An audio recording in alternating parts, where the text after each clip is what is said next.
Hello everybody, always so good to connect with you on such a beautiful week. Liverpool are top of the table and I'm afraid I'm waiting for Kaizer Chiefs to win for this month. So I still live in hope. This is my team after all. But we've had a very busy week in Parliament. Many of you would have known last week was the postponement of the budget, which had to adjust our entire program. And this week I've been meeting with a number of departments, one of which is the Department of Defense, dealing with some of the funding challenges that go with there in our work to serve the people of this country. But I want to speak to you a little bit about the budget and the budget making process. Let's start with the dilemma of last week. First and foremost, it is common cause that the minister should have in fact came in and made a proposal. The budget is a proposal which has to be taken through Parliament. And Parliament then goes to consult the public, and we make a number of discussions about what can in fact happen to the same budget, what departments can do. And it's actually budget that votes in the budget, as it were, and then the president signs it into law, to which allocates spending post facto. So what then was crucial for all of us to learn is the fact that there are a number of things that we needed to get done. And I would say that actually the biggest contentious issue was the 2% VAT hike, to which when you look at the VAT hike, it was only ever going to allocate a 60 billion rands allocation or just thereabouts into the budget. There are a couple of key suggestions that we could have looked at. One of them is obviously the downsizing of some of the departments. I think we've hit a point in our country now that we need to think hard about how large the size of the state is and how effective it becomes. Secondly, it's on the matter of efficiency. Many of the state-owned enterprises suffer from deviations, which means they spend money beyond some of the mandate because of historical issues, original equipment manufacturers. There's a whole lot of things, but we've got to eradicate that. Thirdly, it's about making sure local government is much more efficient, because part of the dilemma with local government is that the Auditor General reports annually its own losses. But I think there's a further issue. There are multiple agencies that the state keeps open that are really wasteful expenditure in that sense. It's the sort of things where you end up transferring money to a department where it has to be transferred to another.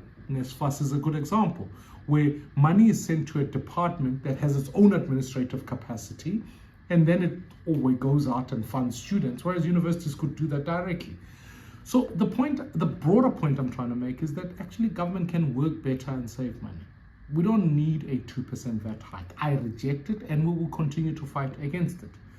But along with that, I want to talk about the process of postponement. I was deeply concerned about the fact that when the president, if I take you back a few months, signed the Bella bill into law, a number of people, of which one of them is the Forum, etc., made contact with the president and said the Bella bill must have certain clauses suspended. Now, the president suspended those clauses and there was a sort of postponement. I've just read in this weekend's newspapers that it was the chairperson or the leader of the DA who then went out and spoke to the Minister of Finance to say, look, they reject the 2% bill. Now, I'm not in the business of saying who must get the credit for this issue. That's not my point. My point is, actually, there's a whole cabinet. There's a whole finance team. If there are objections and there are problems, it's either through Parliament or through cabinet. But actors who sit outside government, who are not elected by the people, can't be the principal influencers of the decision as to whether to postpone or not to postpone. So therefore, I do think that we need to restore our ability to form good governance. But also looking at the budget itself, there are a number of key issues. The increase in education was fairly nominal. And I think we need to find better solutions for our education system. Find mobile desks. We need to find different ways of being able to fund this. And like I keep maintaining, there are all of some of these international missions, like our war that we're fighting in the DRC, that cannot continue. This is money spent to troops that are undercapacitated, resulting in net loss of life. So my broader concern about South Africa actually is that we keep passing laws that we cannot fund. I want to build a government that is capable, ethical leadership, and therefore as BOSA we articulate a different set of priorities. I would focus on how do we fund and save for a 5% GDP growth. I would ultimately make sure that we make sure the state is much more efficient and much smaller than what it is. I would prioritize the looking after and the revitalization of local government. And ultimately, I'll make sure some of the state-owned enterprises that don't work are shut down.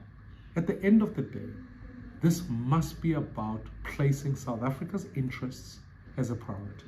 This is fundamental about looking after South Africans.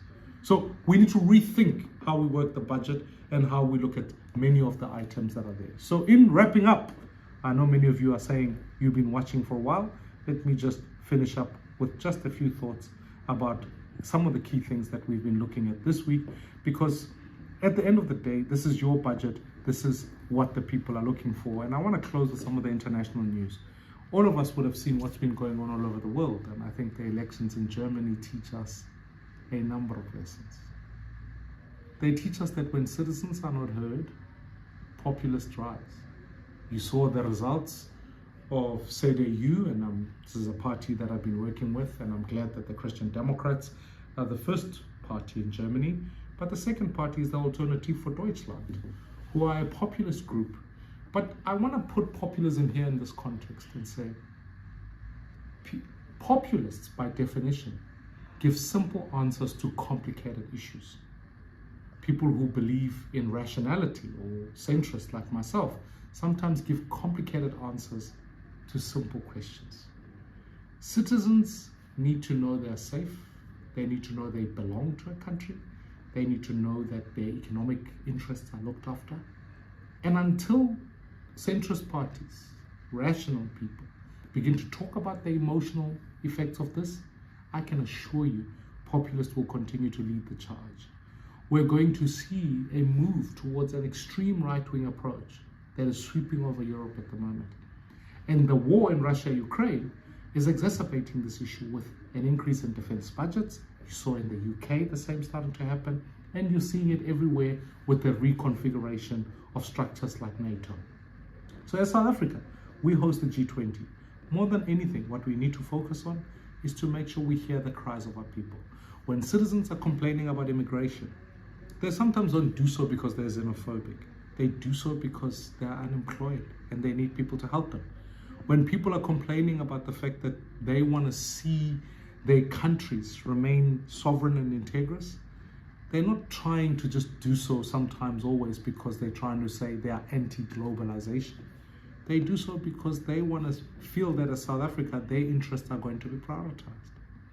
So let us be clear in this conversation and make sure that we hear the cries of the people and respond to them in tangible, practical ways that allow for citizens to feel like they prosper. I continue to want to build a South Africa that works